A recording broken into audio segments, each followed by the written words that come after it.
आज का हमारा टॉपिक है क्वथनांक का उन्नयन, एलिवेशन इन बॉइलिंग पॉइंट। और क्वथनांक का उन्नयन जानने से पहले हम जानेंगे क्वथनांक क्या होता है। शाब्दिक अर्थ में आए, क्वथन माने होता है उबलना, वो ताप जिसमें कोई द्रव उबलने लगे उसे क्वथनांक कहते हैं। अब प्रश्न उठता है कोई द्रव उबलता कब है? जब उस द्रव का वाष्प दाब वायुमंडलीय दाब के बराबर हो जाता है तो वो द्रव उबलने लगता है। हम किसी विलायक को लें, मान लीजिए इस पात्र में हमने कोई एक विलायक ले लिया है। इस विलायक का एक निश्चित क्वथनांक है, यानी एक निश्चित ताप पर जो बनता है। मान लीजिए विलायक का क्वथनांक है कैपिटल T1। इस विलायक में हमने विलेय मिला दिया। कैसा विलेय? अवाष्पशील विलेय मिला दिया।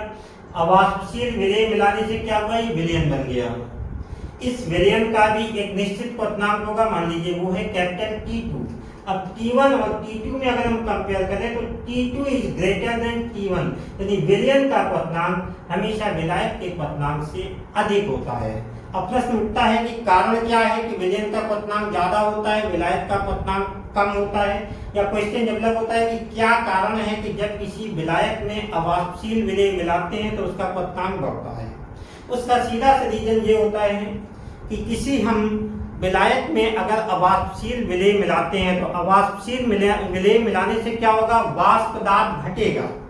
जब वाष्प दाब घटेगा तो वाष्प दाब और वायुमंडलीय दाब के बीच का अंतर ज्यादा हो जाता है। मान लीजिए पहले वाष्प दाब हमारा है 30, सपोज दैट वो हो गया, घट गया, वो हो गया 20, और वायुमंडलीय दाब है हमारा मान लीजिए 40। तो पहले 30 से 40 में आना था, अब आना है 20 से 40 में। तो जब वाष्प दाब घटा तो वायुमंडलीय दाब और वाष्प दाब के बीच का अंतर ज्यादा हो गया, और अंतर ज्यादा होने से इस वाष्प दाब को वायुमंडलीय दाब तक लाने के लिए अधिक ताप की आवश्यकता होती है। और जब अधिक ताप की आवश्यकता होगी तो सीधी सी बात है कि क्वथनांक क्या होगा?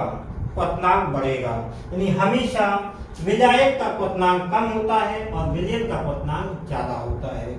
इन दोनों का अंतर यानी विलयन के क्वथनांक और विलायक के क्वथनांक का अंतर क्वथनांक का उन्नयन कहलाता है। तो क्वथनांक का उन्नयन जैसे हमने delta capital T suffix B से प्रदर्शित किया है, ये बराबर हो जाएगा T2 माइनस T1, यानी विलयन के क्वथनांक और विलायक के क्वथनांक का अंतर क्वथनांक का उन्नयन कहलाता है। अब क्वथनांक के उन्नयन और विलयन की मूललता में क्या संबंध है इसको देखेंगे। हमेशा क्वथनांक का उन्नयन विलयन की मूललता के समानुपाती होता है। विलयन की मूललता जितनी ज्यादा होगी क्वथनांक का उन्नयन भी उतना ज्यादा होगा, क्योंकि दोनों डायरेक्टली प्रोपोर्शनल हैं, समानुपाती हैं। तो डेल्टा T सफिक्स भी हो जाएगा समानुपाती C सफिक्स M। हमने यहाँ पर मूललता को C सफिक्स M से प्रदर्शित किया है। जब हम इस समानुपात को हटाएंगे तो हमें एक स्थिरांक से गुणा करना पड़ेगा। वो स्थिरांक है मान लीजिए K सफिक्स B, और ये K सफिक्स B कहलाता है मोलल उन्नयन स्थिरांक, molal elevation constant. C suffix M हमारी क्या है? मोललता, और मोललता बराबर होती है 1000 small w upon small m into capital W। Small w क्या है? विलेय की मात्रा ग्राम में है। कैपिटल W क्या है? विलायक की मात्रा ग्राम में है। स्मॉल m है विलेय का अनुभाग। तो जब हम C सफिक्स M की वैल्यू इस फार्मूले में रख देंगे तो ये हो जाएगा delta T suffix B is equal to 1000 K suffix B small w upon small m into capital W।